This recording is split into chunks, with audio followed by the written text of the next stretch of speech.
Casa de los Horrores de Cleveland, una historia de terror que duró 11 años.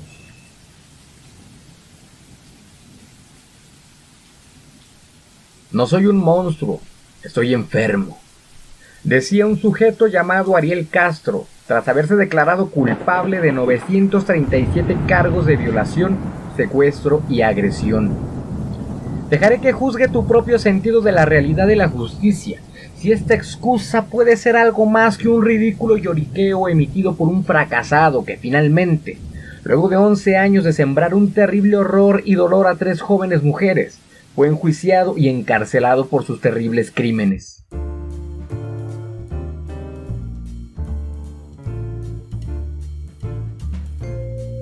Esta historia se dio en un pueblo de Cleveland, Ohio, en uno de esos pueblitos donde todo el mundo se conoce, o al menos se ubican entre sí. En este lugar vivía un tipo llamado Ariel Castro, el típico fracasado, ordinario, simple, un tipo al que su expareja lo había abandonado por violencia doméstica. Así es. Ariel solía arreglar los conflictos con ella a golpes, lo cual le dejó no nada más en soledad, sino con una denuncia en la comisaría del pueblo. De este modo, abandonado, enojado y solitario, decidió esperar a que llegara una buena mujer a su vida, una que no fuera como la anterior, que no se quejara, que no le denunciara, una mujer a la que él pudiera manejar a su antojo. Un buen día, o mejor dicho, un mal día, Ariel conducía su auto cuando observó algo que le llamó la atención. Parecía ser una niña que estaba sola en la calle. Ariel se extrañó al verla tan pequeña e indefensa en una zona un tanto familiarizada con el crimen. Así que se detuvo frente a ella y se ofreció a ayudarla, si es que lo necesitaba. La niña simplemente le dijo, con un tono de fastidio, que estaba esperando a alguien que la llevaría a una cita muy importante. Ariel, como todo un caballero, entonces se ofreció a llevarla a su cita, pero al hacerlo añadió que solo debía pasar un momento a su casa por algo. La niña aceptó. En el recorrido, ambos estuvieron hablando de cachorritos. A ella le fascinaban y Ariel, claro, le dijo que en casa tenía muchos de ellos. La niña se mostró muy emocionada por verlos e incluso por quedarse con alguno. Lo cierto es que Michelle, la niña que Ariel Castro estaba conduciendo hasta su casa, no era tan niña, pues ella tenía en realidad 21 años, pero aparentaba mucho menos que eso. Bueno, llegaron a la casa de Ariel, ubicada en el número 2207 de Seymour Avenue. Al llegar a casa, Michelle se dio cuenta que el tipo se esmeraba mucho por cerrar la puerta del jardín. A ella no le pareció tan raro por aquello de la criminalidad tan común en ese sitio. Lo que sí le causó ruido fue el hecho de no escuchar el ladrido de ningún cachorro, pues si hubiera sido verdad que en la casa había muchos de ellos, al escuchar que Castro llegaba, se hubiese escuchado el gran estruendo de todos los cachorros recibiendo a su humano.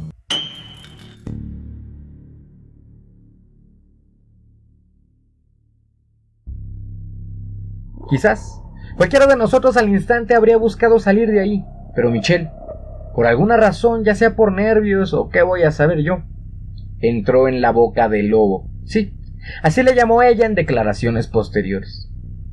Así pues, entró en la casa. Subió por las escaleras por indicación de su anfitrión.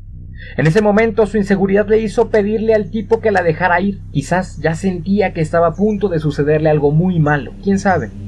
Ella le explicó que debía ir a hablar con su hijo. La cita tan importante a la que debía asistir era con el servicio social para negociar un apoyo para sacar a su hijo adelante. Michelle pensó que al mencionar a su hijo, el sujeto mostraría algo de compasión, pero nada. Al subir el último peldaño de la escalera, Ariel Castro amordazó e inmovilizó en el suelo a la chica. Este hombre, si así le pudiéramos llamar, la miró un instante, se acercó a ella, la golpeó con toda la furia del fracaso de una vida miserable y finalmente procedió a violarla. Y por si la repugnancia de este ser asqueroso no fue suficiente, al finalizar su numerito le dijo, según las declaraciones posteriores: si decidiera matarte hoy mismo, nadie preguntaría por ti mañana.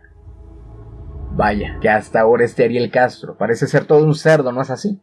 Pues bueno, este cuento de terror apenas está empezando. Oh sí, pues mientras que la desaparición de Michelle se dio el 23 de abril de 2002, el 21 de abril de 2003 desaparece otra chica llamada Amanda Marie, de 16 años, y el 2 de abril de 2004 sucedió lo mismo con Georgina, de 14 años. Ambas chicas se unieron a Michelle en la Casa de los Horrores de Cleveland, corriendo exactamente la misma suerte. Ahora, las chicas siempre estuvieron en un espacio rodeado de civilización, de ruido, gritos de niños jugando, claxones de autos, sirenas de patrullas. ¿Cómo demonios nunca nadie las halló? ¿Por qué no simplemente escaparse? Pues Castro pensó exactamente en esas cuestiones, y además se dio cuenta, quizás por la resistencia que habrían opuesto cada una de ellas a sus agresiones, que todas tenían muchas agallas, así que imaginó que mantener puertas y ventanas cerradas con candado y mantener las persianas abajo, o incluso tenerlas esposadas, no sería suficiente para detenerlas. No. Además, el muy bastardo no era de ese tipo de sujeto, no. Él no quería tener 3 prisioneras, él quería tener 3 mujeres a su total disposición. Mujeres que le temieran y le complacieran. Mujeres que no se sintieran encarceladas por él, sino que estuvieran presas dentro de sus mismas cabezas. Fue así que comenzó una campaña de tortura psicológica. Primero, las encadenó en el sótano y con la condición de que no se portaran mal ni intentaran escapar, luego les prepararía una habitación en la casa. Y por el otro lado, a quien le llevaba la contraria le tocaba una paliza cada vez peor que la anterior. Teniéndolas bajo esas condiciones, comenzó a violarlas sistemáticamente. Después las envió al ático, dentro del cual podía regularse la temperatura desde afuera. Así cuando quería torturarlas subía o bajaba el termostato hasta conseguir temperaturas infernales. Cabe mencionar que como parte de la tortura, el baño consistía en un balde de plástico y uno de hojalata más pequeño, que rara vez eran vaciados, muy rara vez. Las cadenas que utilizaba para inmovilizar a las chicas eran estúpidamente pesadas para el tamaño que tenían las 3. Las puertas y ventanas tenían cerrojos y alarmas, cosa que incluso a los amigos y parientes de Castro les resultaba extraño. Michelle era con quien más ensañaba a Ariel, quizás por ser la mayor, quizás por haber sido la primera, o por alguna razón que solo él ha de entender. Tanto así que en una ocasión le regaló un perrito, y él mismo se lo mató solo para hacerla sufrir. Lo obligó a comer mostaza sabiendo que era alérgica y muchas otras cosas repugnantes. No sé si sean necesarias más razones para odiarlo. Castro quería crear la mayor confusión entre las chicas y creó un sistema de recompensas. Así, si se portaban bien, tendrían permiso de ver la televisión. Sin embargo, él controlaba lo que ellas podían ver y solo les permitía ver el diario de los vampiros o documentales sobre secuestros para mantenerlos con la idea de portarse bien para mantenerse vivas. Logró un control espectacular sobre ellas con estos métodos, tanto así que incluso las sacaba a pasear al patio, sí, como si fueran sus mascotas. Pero hubo algo con lo que no contaba nuestro monstruo. Se establecieron unos lazos de solidaridad entre ellas que en toda su crueldad ni toda su violencia pudieron romper. Las 3 chicas se mantenían fuertes, se daban fuerzas entre ellas para continuar con la esperanza de que algún día podrían salir de esa, salir juntas. Durante esos años de violaciones y vejaciones, no era raro que llegaran a quedar embarazadas tras la enésima cópula funesta.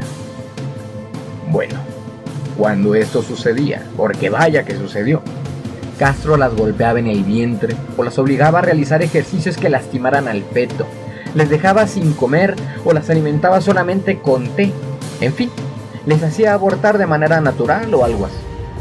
Pero por alguna razón, hubo un bebé que sí permitió que naciera, uno que procreó con Amanda. Ella nunca fue consciente de su embarazo hasta el mismísimo día en que se le rompió la fuente. Pensándolo bien, quizás esa fue la razón para dejar vivir a la criatura. ¿Tenía corazón después de todo el hijo de perra? ¿O tenía la ilusión de convertirse en padre? Solo él y Dios lo sabe. El día en que la pequeña hija de Amanda nació, Michelle fungió de partera, amenazada de muerte si la bebé no sobrevivía. Durante el resto del cautiverio, Ariel le prohibió llamarla por su nombre, solo podía referirse a la niña como guapa. A veces el tipo les decía a las chicas que estaba en busca de reemplazos para cuando no les sirvieran más. Buscaba hacerlas sentir que jamás irían de allí, bajarles la moral Pero si una mujer es fuerte, una madre lo es más, ¿no es así? En cierta ocasión, se percataron de la visita de una chica, quizás una futura compañera de cautiverio para ellas, pero jamás la volvieron a ver después de esa ocasión. No supieron quién era o cómo era. Cada cosa que sucedía en la casa solo hacía que se unieran más entre ellas. Las tres cuidaban a la bebé como si de tres madres se tratara. Se compartían la comida cuando una de ellas era castigada sin comer. Aguantaban lo inimaginable con voluntad de hierro.